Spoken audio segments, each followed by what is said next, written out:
Bismillahirrahmanirrahim. Assalamualaikum warahmatullahi wabarakatuh. Waalaikumsalam warahmatullahi wabarakatuh. Semoga sehat-sehat semua ya. Di tengah pandemi ini, jangan lupa untuk selalu jaga stamina, ya, untuk selalu senantiasa mencari hal-hal yang positif biar hidup kita semakin bahagia. Hari ini kita mau bahas nih masalah hal-hal yang sedang kita jalani, dan alhamdulillah telah hadir guru kita Ustadz Fat. Assalamualaikum Ustadz. Assalamualaikum warahmatullahi wabarakatuh. Ustadz Fat ini serba bisa ya, serba bisa. Jadi karena serba bisa ya udah kita betul-betul memaksimalkan juga apa yang bisa kita gali dari beliau. Ustadz, bisa-bisanya. Ustadz, kita ini kan lagi masuk bulan Muharram nih Ustadz. Di bulan Muharram ini masyarakat ini lagi cari-cari Ustadz, kesibukan yang bisa maksimal di bulan Muharram itu. Apalagi banyak di rumah gitu ya. Banyak di rumah. Nah, tentu masyarakat penonton PKS TV Sulsel ingin bertanya nih, dalam bulan Muharram itu sebenarnya apa-apa saja yang bisa kita lakukan Ustadz biar maksimal. Dan lagian juga kenapa namanya Muharram? Ya, apakah ada yang haram di situ Ustadz atau bagaimana? Coba Ustadz Fat jelaskan ke Bismillah, alhamdulillah, wassalatu wassalamu ala rasulillah wa ala alihi wa sahbihi wa man wala. Terima kasih Puang dan pemirsa semua yang saya hormati. Jadi Muharram ini, bulan Muharram ini betul disebut sebagai bulan haram, dan penamaan bulan haram itu langsung oleh Allah Subhanahu wa Ta'ala. Oh ya. Itu bisa dilihat nanti di surah At-Taubah ayat 36. Jadi di situ Allah berfirman, A'udzubillahi minasyaitonirrajim, inna iddatash syuhuri indallahi 12 syahran fi kitabillah yauma khalaqas samawati wal arda fiha arba'atun hurum. Jadi di antara 12 bulan itu di antara 12 itu ada arba'atun hurum. Ada 4 bulan haram. Ada 4 bulan haram. Dzalika dinul qayyim. Kemudian kata Allah, wala tazlimu fihinna anfusakum. Nah, berkaitan kenapa kemudian disebut bulan haram, para ulama berbeda pendapat. Ada beberapa pendapat terkait kenapa penyebutannya itu sebagai bulan haram. Yang pertama, ada yang mengatakan li'aumi hurmatiha, karena keistimewaannya yang agung, kemuliaannya yang agung.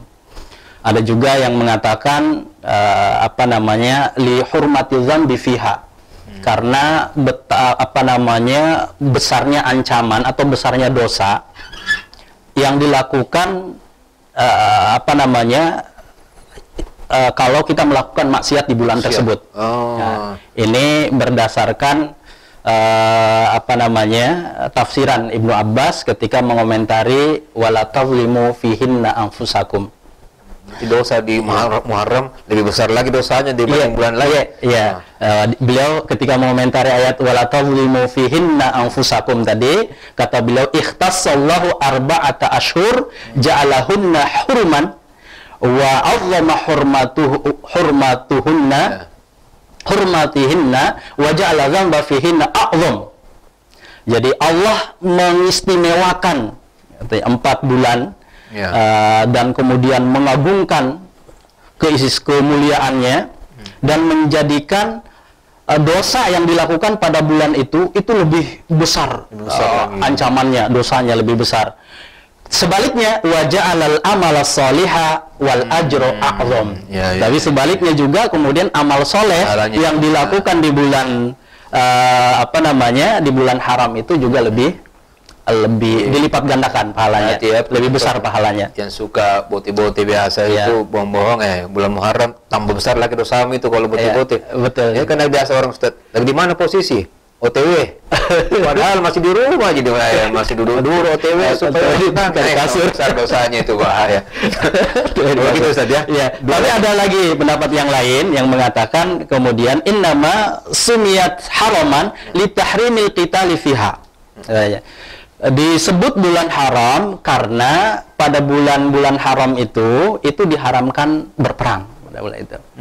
Nah, kemudian keharaman berperang ini dikaitkan dengan, dan ini karena wa kana dzalika ma'rufan fil jahiliyah, itu sudah dikenal sejak zaman jahiliyah. Nah, kemudian keharamannya itu dikaitkan dengan apa namanya, haji, dengan haji. Bulan haram tadi kan ditanyakan, selain bulan Muharram, yang bulan haram itu bulan apa saja? Nah, itu. Ya, termasuk Zulhijjah. Ya, nanti itu kalau di Al-Quran kan tadi cuma dijelaskan 4 bulan. Ya, Arbaatun Hurum. Tetapi nanti dijelaskannya oleh hadis. Hadis sahih dari Sahihain. Jadi hadis Sahih Bukhari dan Sahih Muslim. Masya Allah. Jadi memang keutamaan Muharram itu begitu besar, Ustaz, ya. Iya, melakukan kebaikan, amalnya juga berlipat. Ya, melakukan dosa, berlipat juga dosanya. Berlipat juga dosanya. Baik, gitu. Penonton PKS TV Sulsel, kita mendapatkan insight ya, bahwa ternyata Muharram itu jangan main-main loh, ya. Dari namanya Muharram, bukan berarti banyak sekali hal-hal yang haram di dalamnya. Tidak, justru banyak hal yang berpotensi untuk kita mendapatkan amal manfaat yang besar, pahala lebih besar. Terus Ustadz, ini saya mau gali lagi, Ustadz. Fenomenanya kan kalau Muharram ini juga masyarakat itu antusias ya menyambut. Tapi agak berbeda dengan yang Ustadz Fat cerita tadi ya, bahwa dia mencari amal soleh, atau mungkin amal soleh tapi menurut kita mungkin bukan amal soleh. Misalnya Ustadz ya, mereka senang beli alat-alat perkakas dapur yang baru, rumah dikasih cat yang baru, ya, ya semua serba baru gitu. Kalau tidak ada utang, cicil bisa deh, ngeliat baru juga gitu. Ini gimana Ustaz? Apakah ini termasuk memuliakan ihtiram terhadap bulan Muharram, atau ini hal yang agak berbeda gitu, Ustaz?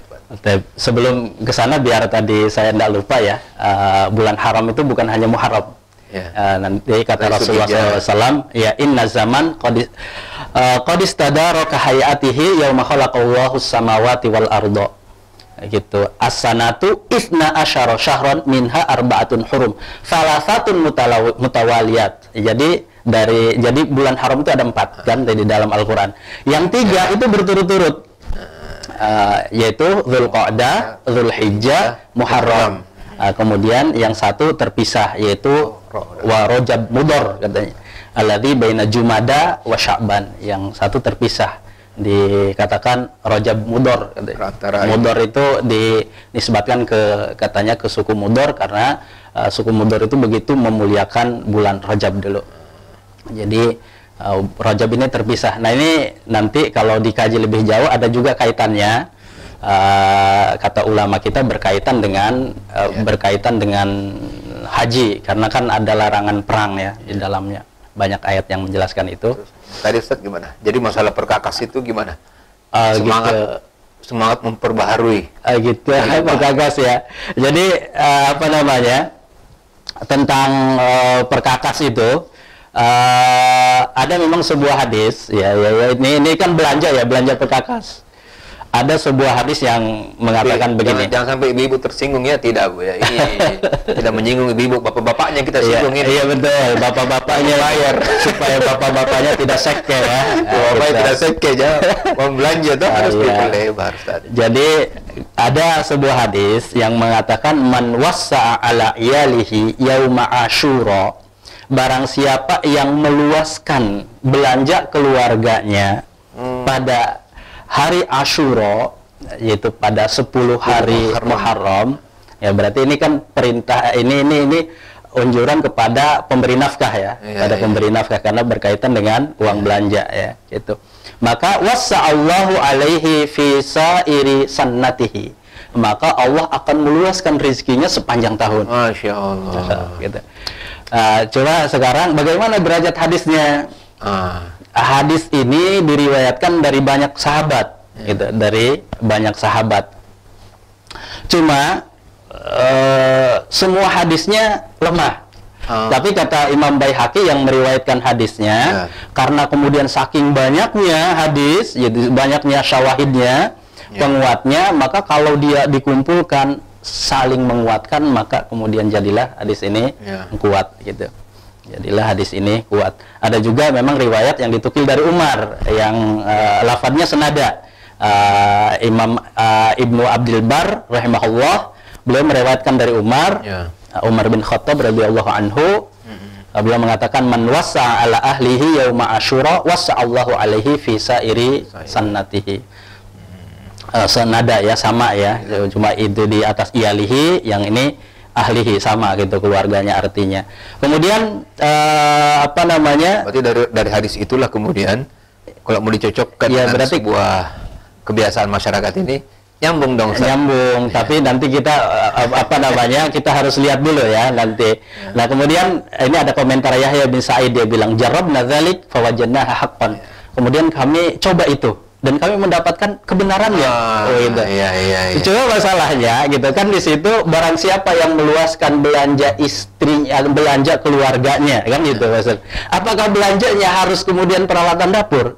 Ya enggak.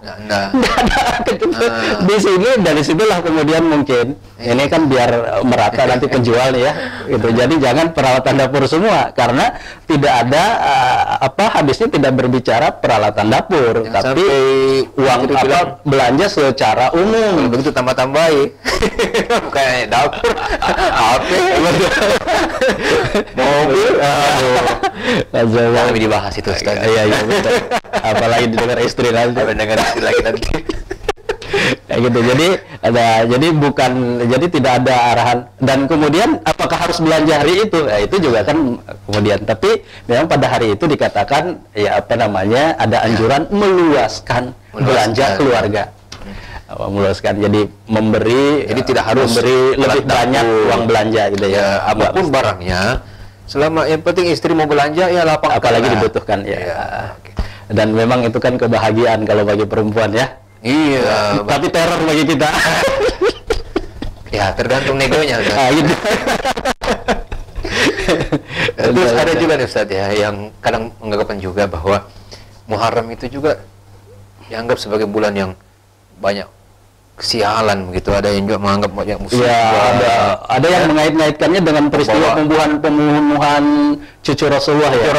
Iya. Dari situ katanya sial. Sial artinya ini bulan apa yang harus bersedih. Ya, bulan yang harus kita memang mendapatkan musibah. Ini gimana Ustaz ini? Pembunuhan. Tidak benar sama sekali gitu. Sama sekali tidak benar, dan ini harus dikoreksi. Alasan koreksinya setidaknya ada 5 alasan sebagai landasannya.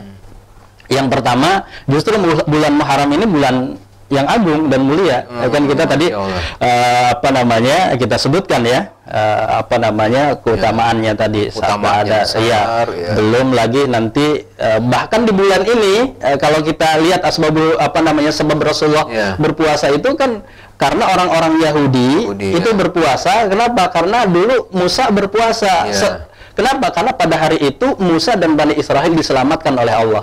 Berarti kan bulan hari happy itu, bulan penuh berkah itu. Dulu Musa dan Bani Israel diselamatkan. Bukan ditimpa musibah. Bukan ditimpa musibah. Di situ juga ada kemudian puasa Asyura itu yang luar biasa pahalanya. Yang kata Rasulullah ahtasibu 'ala Allah ayyukaffira as-sanah allati qablaha. Jadi pahalanya puasa Asyura itu dihapuskan dosa 1 tahun yang telah lalu. Jadi yang kedua, kemudian alasan yang kedua kenapa persepsi sial itu tidak benar, karena bulan Muharram adalah salah satu dari Ashhurul Hurum tadi yang kita sudah sebutkan juga kemuliaannya.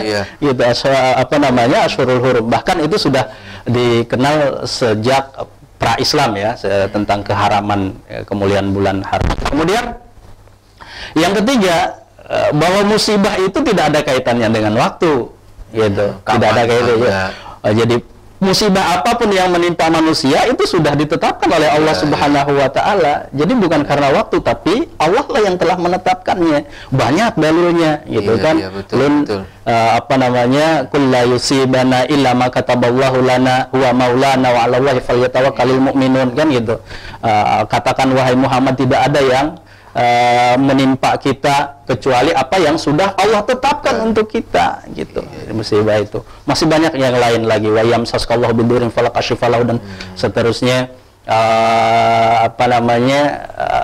ma asaba min musibatin fil ardi wala fi anfusikum illa fi kitabin min qabli an nabra'aha. Itu di surah itu. Banyak dalil-dalil yang semisal dengan itu yang menyatakan bahwa musibah itu karena ketetapan Allah, tidak ada kaitannya dengan waktu. Yang keempat, kemudian bahwa menuduh Muharram sebagai pembawa sial dan musibah adalah tiaroh. Tiaroh itu keyakinan adanya kesialan di situ. Dan ini penyakit akidah. Masya Allah. Ini penyakit akidah yang harus diselesaikan. Repot dong. Iya, bahkan Rasulullah itu di hadisnya beliau mengatakan at-tiyaratu syirkun, at-tiyaratu syirkun, at-tiyaratu syirkun. 3 kali Rasulullah SAW mengatakannya. Tapi memang ini sesuatu yang sulit dihilangkan kecuali dengan tawakul, tawakal kalau bahasa kita. Kata Rasulullah, wa ma minna illa walakinallaha yudhibuhu bitawakul. Memang hampir-hampir setiap kita kadang memiliki perasaan itu, tapi itu nanti bisa dihilangkan dengan tawakal kepada Allah Subhanahu wa taala. Mungkin terakhir terakhir yang kelima harusnya bahwa menyebut Muharram sebagai pembawa sial sama saja dengan mencela waktu. Mencela waktu atau zaman. Dan sementara kemudian ini sesuatu yang terlarang. Rasulullah SAW pernah bersabda dari hadis yang diriwayatkan oleh sahabat yang mulia Abu Hurairah radhiyallahu anhu. Rasulullah SAW bersabda, la tasubbu ahadukum ad-dahra fa innallaha huwa ad-dahr. Janganlah kalian mencela waktu karena sesungguhnya Allah itu adalah ad-dahr. Maksudnya Allah lah yang menciptakan waktu itu. Jadi artinya kalau Anda mencela waktu ya Anda mencela ciptaan Allah. Oh iya, gitu, mencela ciptaan Allah yang menciptakannya. Jadi dilarang sama Rasulullah jangan sekali-sekali kita menganggap ada waktu yang sial. Ada waktu yang sial itu larangan dari Rasulullah SAW. Ada anak-anak yang memang namanya Muharram. Kamu ini Muharram nakal sekali. Wah, itu mungkin karena bukan mencela waktu. Berarti diusahakan jangan Muharram ya. Jangan Muharram namanya. Nanti kita mencela Rajab ya. Jangan Syaban. Ya Allah. Kalau nakal kita mencela Muharram atau ya memang harusnya jangan dicela ya kalau anak apalagi kalau belum balik ya. Akan rufi al-qalam anil salas. Jadi kolam itu catatan amal itu diangkat dari 3 jenis diantaranya anak-anak sebelum balik hatta hulum. Berarti termasuk ini Ustaz ya. Karena tidak boleh menganggap Muharram itu sebagai pembawa musibah, pembawa sial. Termasuk juga barangkali orang yang beruzlah ya di bulan Muharram itu, artinya dia tidak mau kemana-mana. Dia berpikir, udah saya di rumah saja. Ya, karena ada tradisi begitu ya. Ada yang tidak mau keluar satu Muharram Ustaz, satu gitu. tidak mau keluar gitu. Nah, apakah itu terkait itu juga? Ya, termasuk barangkali Ustaz ya. Ini tradisi kan ya.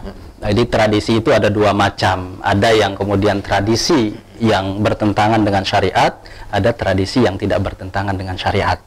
Nah, maka kita perlu tanya dulu nih, gitu. Kenapa mereka tidak keluar pada satu Muharram? Kalau kemudian dari keyakinan takut sial, oh berarti ini sesuatu yang terlarang. Melenceng akidah lagi nih. Akidah lagi nih, gitu. Menyangka sial. Kalau kemudian misalkan saya mau melakukan banyak ibadah, gitu. Karena satu Muharram ini kan awal tahun. Jadi kemarin kan bulan haji itu akhir tahun. Saya ingin menutup tahun kemarin dengan ketaatan dan memulai kemudian tahun ini dengan ketaatan. Tentu saja ini sesuatu yang boleh. Tapi tentunya jangan kemudian berdiam, jangan menganggap itu sesuatu yang wajib. Karena itu tidak diwajibkan, gitu ya. Apalagi juga kalau seandainya dia berdiam diri di rumah, ya ini kan sesuatu yang untuk melakukan hal-hal yang sunnah misalkan ya, banyak membaca Al-Qur'an, banyak berzikir, tapi dia meninggalkan misalkan yang wajib, apa itu? Misalkan mencari nafkah, padahal sudah tidak ada nafkah di rumah, dia tidak keluar pada hari itu malah tidak baik karena dia meninggalkan yang wajib, menzalimi keluarganya, karena itu bukan sesuatu yang wajib. Padahal uang belanja harus dilakukan. Kaidahnya bahwa ya kalau tidak ada penghasilan, betul, tidak bisa nanti berkaitan dengan sunnah 10 Muharram ya. Kalau tidak bisa lapang penghasilan Ustaz, lapang dada. Ya. Sementara lapang dada dulu ya gitu. Tapi sekali lagi jangan menganggap itu wajib karena tidak ada nas dari agama ini yang mengatakan itu wajib. Artinya kalau itu niatnya seperti itu ya untuk memulai tahun ini dengan amal soleh ya silahkan. Tapi jangan meninggalkan yang wajib. Yang wajib itu muatannya itu juga amal soleh dan muatannya wajib. Baik, saya kira sudah tuntas saja. Luar biasa gitu. Pembahasan tentang Muharram ini dan tradisi kayaknya ini banyak obrolannya banyak Muharram dengan tradisi ya. Muharram tradisi di masyarakat kita. Banyak hal-hal ya. Kalau ini kan di masyarakat kita kan di Sulawesi Ustaz ya. Makassar ini belum lagi saya lihat kalau di Jawa itu lain lagi saya lihat tradisi-tradisinya. Mungkin kalau mau dibahas semua ini senusantara ini Ustaz. Luar biasa ini sambil merokok. Jadi tapi saya kira ini sudah memberikan pencerahan kepada masyarakat. Insyaallah Muharram itu ternyata Masya Allah, jangan sia-siakan Muharram ini. Ini masih ada beberapa hari lagi Muharram. Jadi bahwa secara prinsipnya secara umum bahwa seluruh amal soleh yang dilakukan di bulan haram termasuk di bulan haram itu pahalanya akan dilipat gandakan oleh Allah Subhanahu wa taala. Salat sunat diperbanyak, salat sunat diperbanyak, puasa sunat diperbanyak, kemudian sedekah diperbanyak, berzikir diperbanyak, kemudian tilawatul Quran diperbanyak, doa diperbanyak, menyantuni fakir miskin, menyantuni anak yatim. Tapi bukan berarti kalau ada yang mau menikah lagi, Muharram menikah lagi, tidak harus begitu Ustaz ya. Kapan saja karena waktu itu semuanya baik. Ada larangannya dari Rasulullah, jangan lagi Ustaz ya, harusnya yang mau menikah Mas. Kenapa pakai kata lagi? Ini itu kan yang pancing-pancing puang bukan saya. Udah off record ya. Baik, saya kira gitu Satfat ya. Iya, insyaallah. Kita di PKS TV Sulsel pada hari ini membahas tentang Muharram. Insyaallah kita akan bahas hal-hal lain lagi, pemirsa.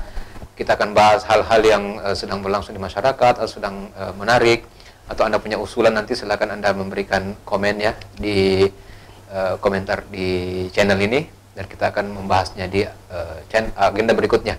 Terima kasih. Obrolan berikutnya. Ya, Assalamualaikum warahmatullahi wabarakatuh. Waalaikumsalam warahmatullahi wabarakatuh. Jangan lupa untuk like, komen, dan subscribe.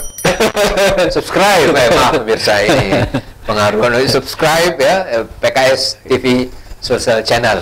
Insya Allah berkah, dan saya doakan yang melakukannya mendapatkan pahala, dilunasi hutang-hutangnya. Amin. Selesaikan semua masalah. Amin. Yang belum dapat jodoh dapat jodoh. Amin. Dan bisa ganteng seperti kami. Terima kasih. Assalamualaikum warahmatullahi wabarakatuh. Waalaikumsalam warahmatullahi wabarakatuh.